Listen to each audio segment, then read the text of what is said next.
Thane,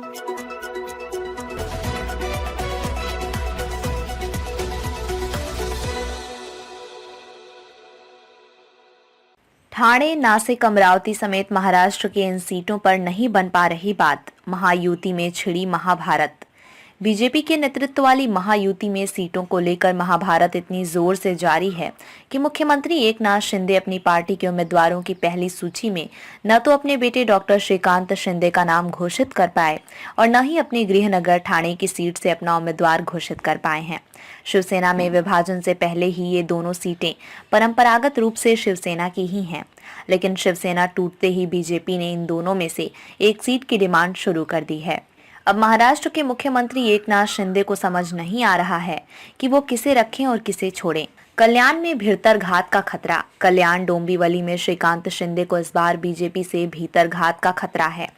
BJP के नेता भले ही ऊपर ऊपर श्रीकांत शिंदे के साथ होने का दावा कर रहे हैं, लेकिन बीजेपी विधायक गणपत गायकवाड़ के पुलिस स्टेशन में फायरिंग प्रकरण के बाद बीजेपी कार्यकर्ताओं का बड़ा वर्ग अंदर ही अंदर श्रीकांत शिंदे के खिलाफ काम कर रहा है।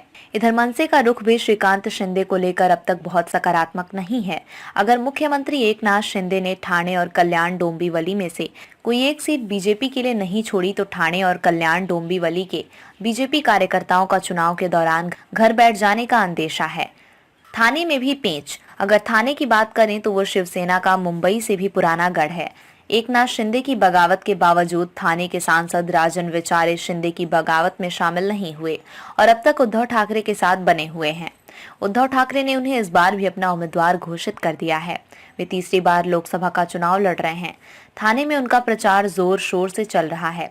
वहीं शिंदे अब तक अपना उम्मीदवार भी घोषित नहीं कर पाए हैं क्योंकि बीजेपी दावा छोड़ने को तैयार नहीं है। थाने में बीजेपी के 3 विधायक हैं। एक निर्दलीय विधायक का बीजेपी को समर्थन है। उप मुख्यमंत्री देवेंद्र फडणवीस पर थाने के नेताओं का काफी दबाव है। त्रिकोण में फंसी नासिक सीट। नासिक सीट पर शिंदे गुट के मौजूदा सांसद हेमंत गोडसे 2 बार मुंबई आकर शिंदे के समक्ष शक्ति प्रदर्शन कर चुके हैं, लेकिन शिंदे पहले लिस्ट में उनका नाम घोषित नहीं कर पाए। लिस्ट जारी करने के 2 दिन बाद भी उनकी उम्मीदवारी सुनिश्चित नहीं कर पा रहे हैं।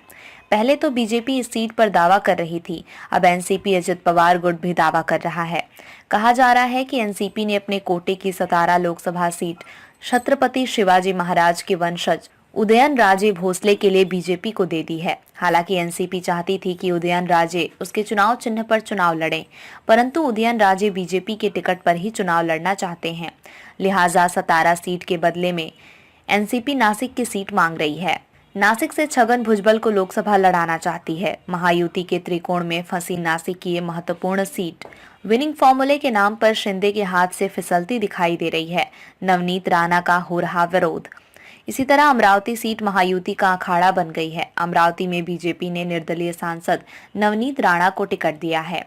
इससे पहले नवनीत राणा का बकायदा बीजेपी में प्रवेश कराया गया, लेकिन नवनीत की उम्मीदवारी घोषित होते ही अमरावती में राजनीतिक विरोध का बवंडर उठ पड़ा है। मुख्यमंत्री के साथ गुजरात और गुवाहाटी तक जाने वाले प्रहार जनशक्ति पार्टी के नेता और निर्दलीय विधायक बच्चू कडू खुलकर नवनीत राणा के खिलाफ सामने आ गए हैं।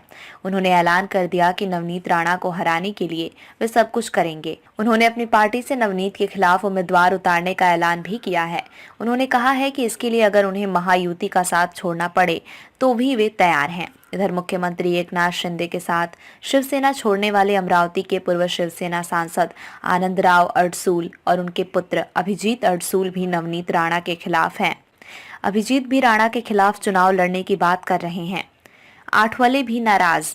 इधर शुक्रवार को केंद्रीय मंत्री रामदास आठवले ने उप मुख्यमंत्री देवेंद्र फडणवीस से मुलाकात की और सीट बंटवारे में उनकी पार्टी आरपीआई को नजरअंदाज किए जाने पर नाराजगी जताई। आठवले ने फडणवीस से शिरडी लोकसभा सीट देने की मांग की है, जबकि इस सीट पर शिंदे पहले ही मौजूदा सांसद सदाशिव लोखंडे को उम्मीदवार घोषित कर चुके हैं।